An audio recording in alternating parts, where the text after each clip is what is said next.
సామాజిక కార్యకర్త అల్లావుద్దీన్ ఆధ్వర్యంలో నిత్యావసర సరుకుల పంపిణీ. ప్రముఖ సామాజిక కార్యకర్త అల్లావుద్దీన్ ఆధ్వర్యంలో నేడు నల్గొండ పట్టణంలోని 7వ వార్డులో గల పేదవారికి సుమారు 100 మందికి రంజాన్ మాసం సందర్భంగా నిత్యావసర సరుకులు పంపిణీ చేశారు. ఈ సందర్భంగా వారు మాట్లాడుతూ తాను గత 15 సంవత్సరాలుగా అనేక సేవా కార్యక్రమాలు నిర్వహిస్తున్నానని, రంజాన్ మాసం సందర్భంగా పేదవారికి ఏదైనా సహాయం చేయాలన్న తలంపుతో ఈరోజు వార్డులోని పేద ప్రజలకి నిత్యావసర సరుకులు పంపిణీ చేయడం జరిగిందని తెలిపారు. ఈ సందర్భంగా ప్రజలందరికీ రంజాన్ పండుగ శుభాకాంక్షలు తెలియజేశారు.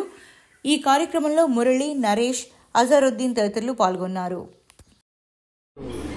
రంజాన్ పవిత్ర మాసం సందర్భంగా 50 కుటుంబాలకు నిత్యావసర సరుకులు ఇవ్వడం జరిగింది. ఇది దాని కార్యక్రమం నేను 15 ఇయర్స్ నుంచి చేస్తున్నాను. వీళ్ళకు కనీసం తినడానికి కూడా వసతులు లేక చాలా ఇబ్బందులు ఉంటున్నారు కాబట్టి వీళ్ళకు సంవత్సరం నేను దాదాపు రైస్ నిత్యావసర కొని ఇస్తున్నాను. ఇలా చాలామంది రంజాన్ నెలలో వాళ్ళకు కనీసం ఒక పూటనైనా మంచి వండుకొని తినాలని నేను వీళ్ళకి సాయం చేయడం జరిగింది. ఇలా అలాగా చాలామంది ముస్లిం సోదరులకు రంజాన్ శుభాకాంక్షలు. అల్లావుద్దీన్ అన్న ఆధ్వర్యంలో మన రంజాన్ సందర్భంగా పేద ముస్లిం వారికి 50 కుటుంబాలకు అల్లావుద్దీన్ అన్న గారు నిత్యావసర సరుకులు ఇవ్వడం జరిగింది.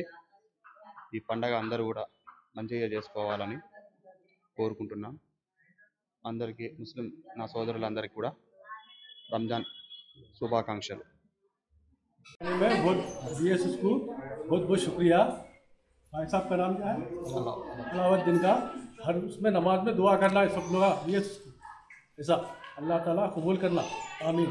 बस रमज़ान सब लोगों को मुबारक हो, भाई हो, छोटे बड़े सबको सलाम बोल रहे हैं। रमज़ान भैया गरीब लोगों को चावल शेमिया सब मदद करें, अल्लाह उनको खुश रखना, उनके बाल बच्चे सलामत रहना हर हमेशा। अलाउद्दीन भैया सब लाख लाख शुक्रिया अदा करती हूँ मैं। सब लोगों को गरीबों को रेशन दिए, सब रमज़ान सबको मुबारक हो भैया।